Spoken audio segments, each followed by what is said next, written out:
welcome back to Babies, Bills, and Beauty. My name is Ray. If this is your first time here, welcome. If you're a return subscriber or viewer, thank you for tuning in. Today I just want to talk to you guys about moving.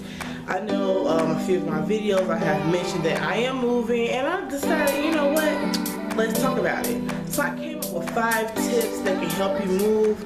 Now, I had 5 sub points in between, so I'm gonna look down a little bit because I put it in my phone. So the first thing I want to say is plan ahead. You know, basically, don't wait till the last minute. Like, when you find out that you're moving, you need to start the planning process. You need to get a notebook, get a planner, use your phone, iPad or something, and just start jotting down dates, things that you want to take care of. For example, go through the stuff in your house. If you want to donate stuff, throw stuff in the trash, or keep it, you need to start separating that stuff. Like, for example, I'll use my house. It's spring/summer time. It's not summer yet, but you know what I'm trying to say. The weather is better. So anything from the fall and winter I put away. But I did keep a few things out because the weather has been a little funny. So the days that it's kind of cold, I'll pull their coats back out. But the boots and stuff like that, that's packed in a box and taped up. So there's no need to go back in that box. Because if you wait to the last minute, excuse me, it can get really frustrating. So it's no point of if you're moving, let's just say March 1st, and you start packing February the 20th.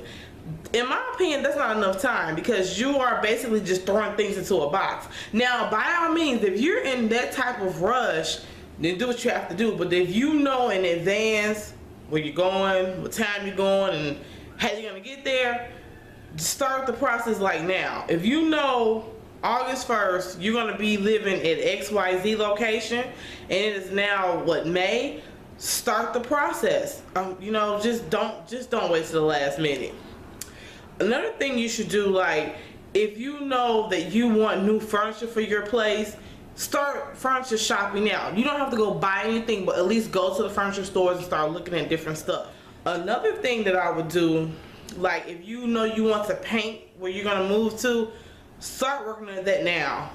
Call around, get different paint quotes in case you want to go other places besides Sherwin-Williams or something. If you don't want to go there, call around, because I know Home Depot sells paint, so call around for that. If you plan to do the painting yourself, my advice is to start watching and using DIY videos on painting.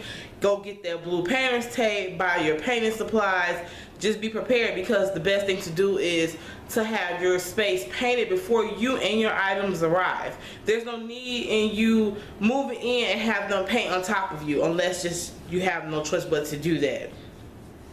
Also, the process of planning, you need to start looking for moving companies. But before you do that, because when they want the quote, when they want to give you a quote, they're going to ask you, what are you moving? How many items, how many boxes, what's the guesstimate? They want ideas of where you're going. They want to know if stairs involved, elevators involved. You have to have those details. So you don't have to look for the moving company super early unless you want to just get estimates super early.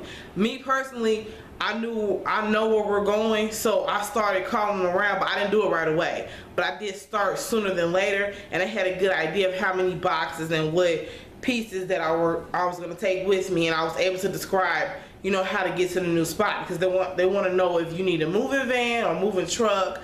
They're going to tell you how many crew members they're going to send you. They'll tell you how much your deposit would be. They'll give you a guesstimate of how many hours it should take him, her, or whoever to move your belongings. So before you start to call around or email anyone, just make sure you have an idea of what you're going to take with you. Alright, so number 2, before you buy boxes and tape, before you buy your boxes, check with your local grocery store, your neighbors. Man, I know that you're going to do some type of online shopping. Use those boxes. That's what I did. The first thing was my husband, somehow he came across a lot of boxes. Someone gave him a lot of boxes. He gave it to me, and that was a blessing. Thank you.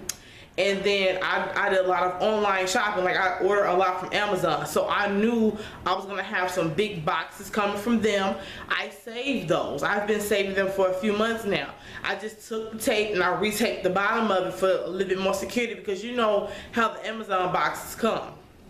And then also when it came down to like the packing tape, and I went to Amazon and started looking up different rolls of tape, so I ended up finding a 6-pack, and I can insert a picture and a link so you can see what I'm talking about.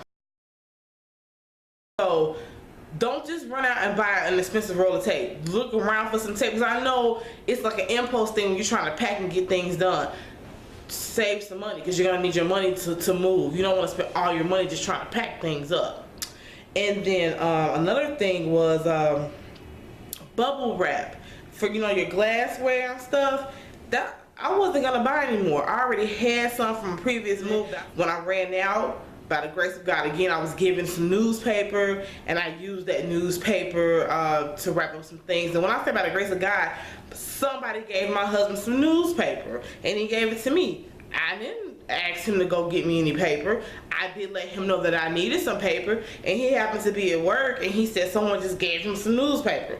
So he brought it home to me, so I didn't have to go out and buy any newspaper. And I used some plastic bags that I had in my trunk. And then also, when I was going through the clothing items that I knew I wanted to toss into the trash, I would use some of that to wrap up the glassware and stuff, because I'm like, why spend all this extra money on packing material?